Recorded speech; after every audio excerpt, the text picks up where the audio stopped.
दिल की बात जुल्करनैन के साथ एक बार फिर आप सबका स्वागत है। खैर मकदम है। एम्बलम को लेकर पूरे जम्मू कश्मीर के अंदर चर्चा बनी हुई है। हजरत बल श्राइन पर डॉक्टर दरख्शना अंद्राबी जो कि चेयरमैन है वक्फ बोर्ड की, उन्होंने रेनोवेशन करवाई और उसके बाद इनॉग्रेशन की एक प्लेट, जो नेम प्लेट है, उसको इंस्टॉल किया, जिस पर एम्बलम को भी वहां पर लगाया गया।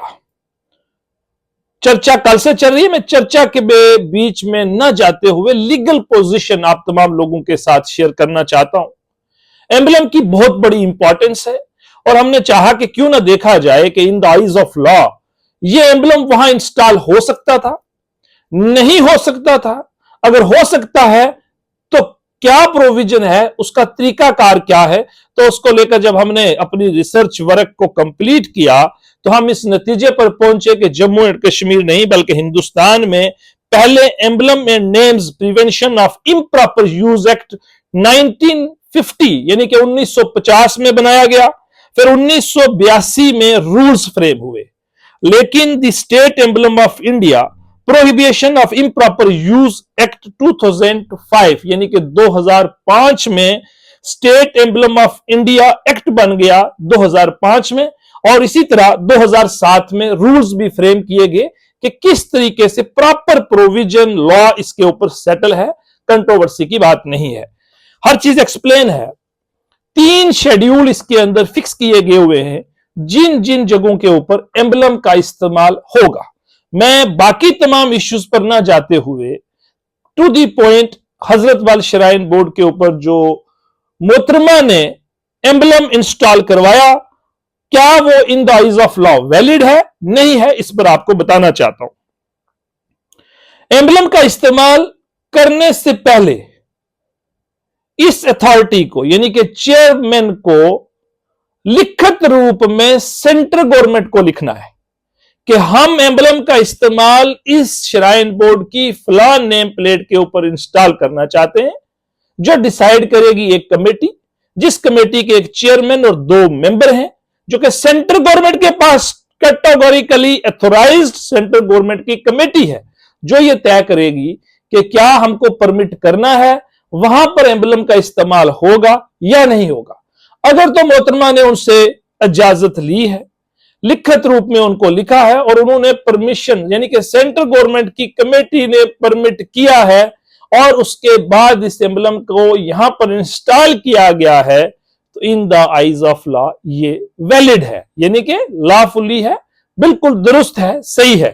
लेकिन अगर इस प्रोसीजर को फॉलो नहीं किया, चेयरमैन मोहतरमा ने चिट्ठी नहीं लिखी, लिखित रूप में परमिशन नहीं ली, तो इसकी installation as per the state emblem of India act 2005 rule 2007 के मुताबिक ये सारी एक्सरसाइज टोटली गलत साबित होती है अगर इस प्रोसेस को फॉलो नहीं किया। अगर कोई एम्बलम को इंस्टॉल करता है, कहीं पर इसका इस्तेमाल करता है, because it's a very important, बहुत ही महत्वपूर्ण है, बहुत ही इंपॉर्टेंट है एम्बलम, और प्रिस्क्राइब्ड है में जो शेड्यूल 3 है कि कहां कहां इसका इस्तेमाल होगा और बाकी जिन जगहों के ऊपर इस्तेमाल करना है with the permission of central government. तो मुझे यह लगता है, कल की मैंने प्रेस कॉन्फ्रेंस जो समझी है, जो मैंने मोहतरमा के व्यूज को सुना है और उसके बाद पूरे जम्मू कश्मीर में डिफरेंट पॉलिटिकल ऑर्गेनाइजेशंस ने इस पर चर्चा की, बात की। रिलीजियस इंस्टीट्यूशन पर आप सबके दिमाग में ये सवाल आ रहा होगा कि क्या रिलीजियस इंस्टीट्यूशन यानी कि टेम्पल्स, गुरुद्वारास, मसाजिद हों, दरगाहें हों, क्या वहां पर इसका इस्तेमाल हो सकता है? विद द परमिशन हो सकता है, और अगर परमिशन नहीं ली और डायरेक्टली आप खुद इसको इंस्टॉल करते हो तो ये इन the eyes of law valid नहीं है। लेकिन अगर परमिशन ग्रांट हुई है तो हो सकता है। अभी आपने देखा देश के अंदर बहुत बड़ा राम टेम्पल बना, वहां पर भी बड़ी बड़ी नेम प्लेट्स को इंस्टॉल किया गया, लेकिन एम्बलम इस्तेमाल नहीं हुआ। मैंने यह भी रिसर्च वर्क किया, क्या इन द होल कंट्री, पूरे हिंदुस्तान के अंदर कोई ऐसी श्राइन, कोई ऐसा मंदिर, कोई ऐसा गुरुद्वारा या कोई ऐसी चर्चगाह है, बिकॉज ये एक सेकुलर मुल्क है जहां तमाम लोग मजहब से ताल्लुक रखने वाले लोग सदियों से रहते आ रहे, तो अभी तक की मेरी रिसर्च वर्क के मुताबिक कोई भी ऐसा रिलीजियस इंस्टीट्यूशन नहीं है जहां एम्बलम को इंस्टॉल इस तरीके से किया गया हो। प्रॉपर रिस्पेक्टफुल एम्बलम है, कोई छोटी बात थोड़ी है। एम्बेसी के ऊपर लगेगा, आपके पासपोर्ट के ऊपर लगेगा, हायर पोजीशन के ऊपर जो लोग बैठे हैं एसएसपी रैंक पर लगेंगे उनके ऊपर इसका इस्तेमाल किया जाता है। स्टेशनरी में इस्तेमाल करना है तो क्या प्रोविजन है, सब कुछ प्रिस्क्राइब्ड है। लेकिन आप सबको उस चर्चा में ना लेते हुए मैं ये कहूंगा कि अगर कोई इसका मिसयूज करता है, इसको without the consent and permission of central government install करता है तो पेनल्टी क्या है, सजा क्या होगी।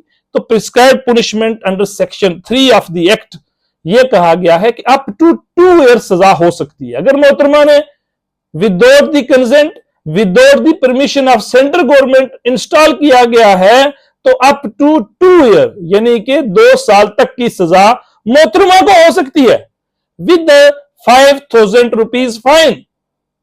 और अगर ये ऑफेंस इन्होंने रिपीट किया है, पहले कहीं और इंस्टॉल किया और सेकंड टाइम भी without the consent, without the permission central government, second time अगर कोई भी आदमी इसका इस्तेमाल करता है, इसको ऑफेंस है, it's offence under section 3 of the state emblem of India act 2005, तो आपको मैक्सिमम सजा 6 महीने की हो सकती है। तो it's up to the discretion of the जज। जब आपके खिलाफ कार्रवाई होगी तब पता चलेगा कि अगर आपने इस प्रोसीजर को फॉलो नहीं किया और आप बड़े बड़े दावे करेंगे तो मैं ये समझता हूं कि ये सारी एक्सरसाइज आपकी इलीगल है और जस्ट कि आप किस प्रोपोगंडा के तहत काम कर रहे थे वो उस तरफ चला जाएगा। लेकिन मैं सिर्फ किसी अपने व्यूज को इधर उधर लेने के बजाय सिर्फ जम्मू कश्मीर की जनता को being a student of law ये बताना चाहता हूं, अगर सेंट्रल गवर्नमेंट की कंसेंट लिखित रूप में परमिशन के मुताबिक उन्होंने अलो किया है, फिर इस नेम प्लेट पे इंस्टॉल हुआ है तो ये वैलिड है।